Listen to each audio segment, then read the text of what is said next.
Welcome to Kim's Bioproduction Academy. Today, let's discuss about the carbon dioxide transportation.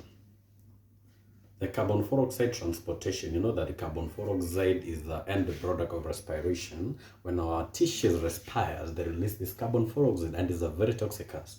And because of its toxicity nature, it has to be eliminated. And the elimination form will be in three forms. And our first form of elimination will be through the hydrogen carbonate ions, and it will be taking 85%. It will be removing or eliminating, or it's being transported in how many percent? 85%. That's the hydrogen carbonate ions. The second will be the carbamino haemoglobin, and this carbamino haemoglobin will only be carrying 10%.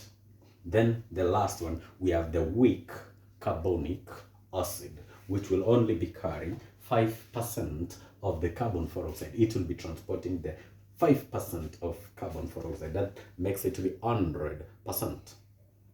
From that point, let's now look one by one, and we start with the highest percentage, that is the hydrogen carbonate ions. The hydrogen carbonate ions. And when you check about the hydrogen carbonate ions, it's carrying around 85% of the carbon 4. So what will happen? This carbon dioxide, which now the carbon dioxide will diffuse into the red blood cells. We are saying it's from the respiring tissues. So it will diffuse to the red blood cells. From that point, the enzyme carbonic anhydrase, if you still remember well on your adaptations of the red blood cells, one of the first adaptation was red blood cells was having an enzyme carbonic anhydrase, which was catalyzing, was speeding the breakdown. And what does it catalyze? It catalyzes a reaction between water and the carbon dioxide. Water is just found in the plasma. You understand about the plasma? Plasma is about what? 70% or to 90% water. Then we have the carbon dioxide, and this one will form weak carbonic acid. This weak carbonic acid cannot be transported in that manner. It has again to be broken down, and we break this weak carbonic acid to what? Hydrogen carbonate ions and hydrogen ions. So you can see the breakdown. We are breaking the weak carbonic acid to hydrogen carbonate ions and hydrogen ions. We are saying hydrogen carbonate ions. This one now we are speaking about the transportation form. These hydrogen carbonate ions will diffuse from that red blood cells into the plasma for faster transportation into the lungs. So we are saying the hydrogen carbonate ions diffuses from the red blood cells into the plasma. From that now plasma, it will be transported to the lungs. Once in the lungs, it will diffuse from that blood capillaries to which point? It will diffuse to which point? It will diffuse to the alveolus. Then from the alveolus, it can now be exhaled. It can be exhaled. So we are saying this carbon dioxide, once it dissociates, it gives the carbon dioxide, which will diffuse out of the not red blood cells, but the blood capillaries, into which point? Into the alveoli. Then once in the alveoli, it will be exhaled through the trachea, then to the nostrils, to the atmosphere. And the importance for this one, it will be reducing acidity in the blood. When we remove this carbon 4, the more the carbon dioxide in the blood, the more the acidity of the blood. Then from that point now, the remaining hydrogen carbonate ions will react with oxyhemoglobin. We are saying the remaining.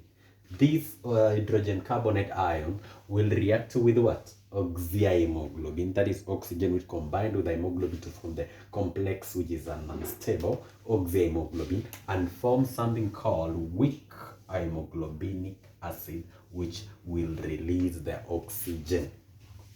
We are saying it will reduce the acidity of the what? Blood.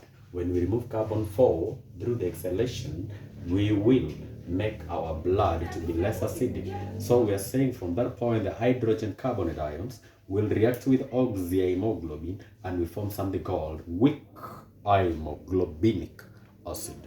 we form weak haemoglobinic acid.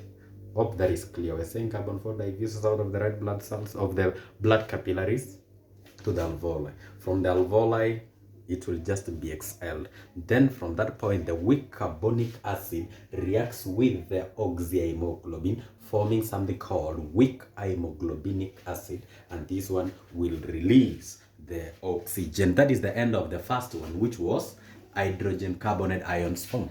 Let's now check number 2, carbamino haemoglobin.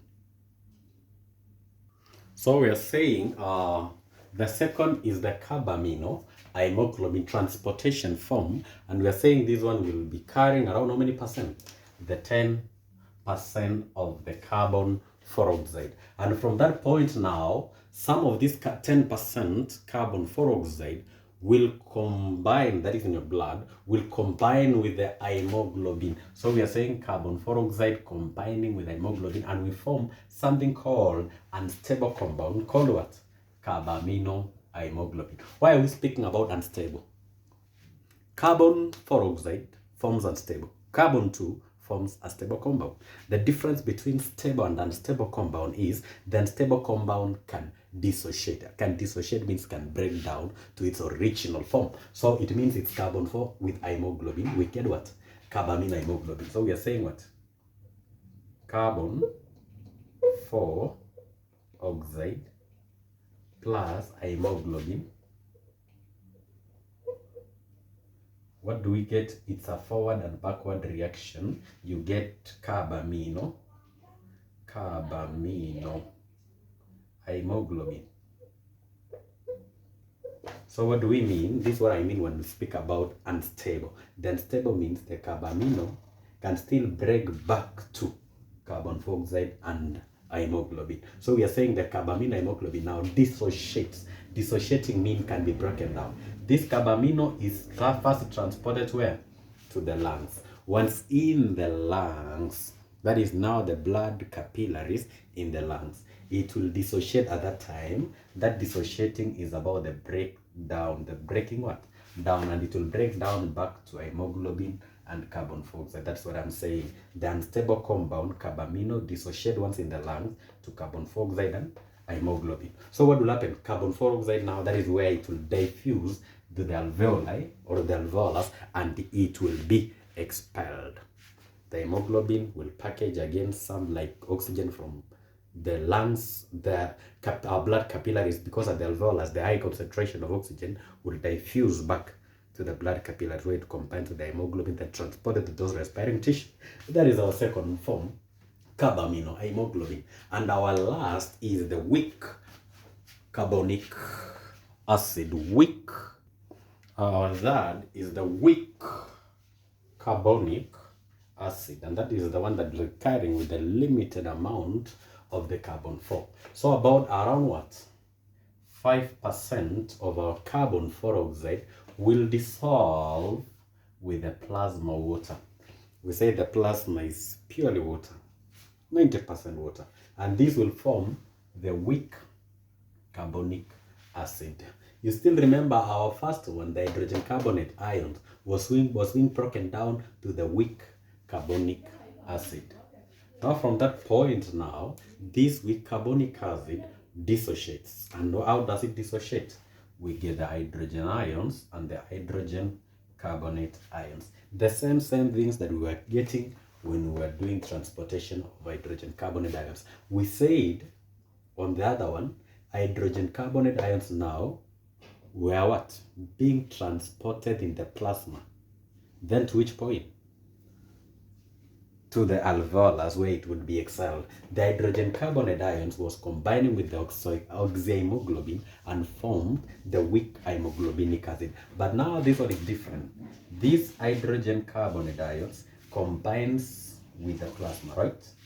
What we form is something different. The other one was combining with oxyhemoglobin. This one combines with the plasma, and we form something called weak proteinic acid. Weak proteinic what? Acid. And this one, important for this one, is to prevent the change in the blood pH.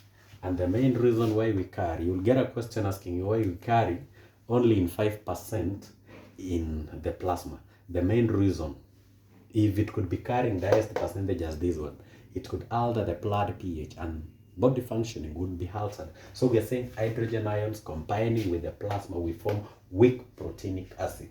And the importance for this one, we are saying to prevent the change in blood pH. Understand the difference between hydrogen carbonate ions and therefore the weak carbonic acid. Dissolving in plasma water, we form the weak carbonic acid. This weak carbonic acid, still when we broke in this one, we were getting the what? Weak carbonic acid, which dissociated still the same to the hydrogen carbonate ions and the hydrogen ions. The only difference is about the hydrogen ions. These hydrogen ions combines with plasma to form weak proteinic acid. The other one was combining with oxyhemoglobin to form weak haemoglobinic acid. This one forms weak proteinic acid. So you can just get a question. What's the difference between combination of the hydrogen ions after the dissociation? The other one combines with what? Oxyhemoglobin, and then the product is weak. We're saying what? It's about the weak haemoglobinic acid. Then this one is weak proteinic acid. That is the end. Thank you for that. You can subscribe this one so that you can get more more understanding about this biological subject as you continue to learn and learn. Thank you very much for your time.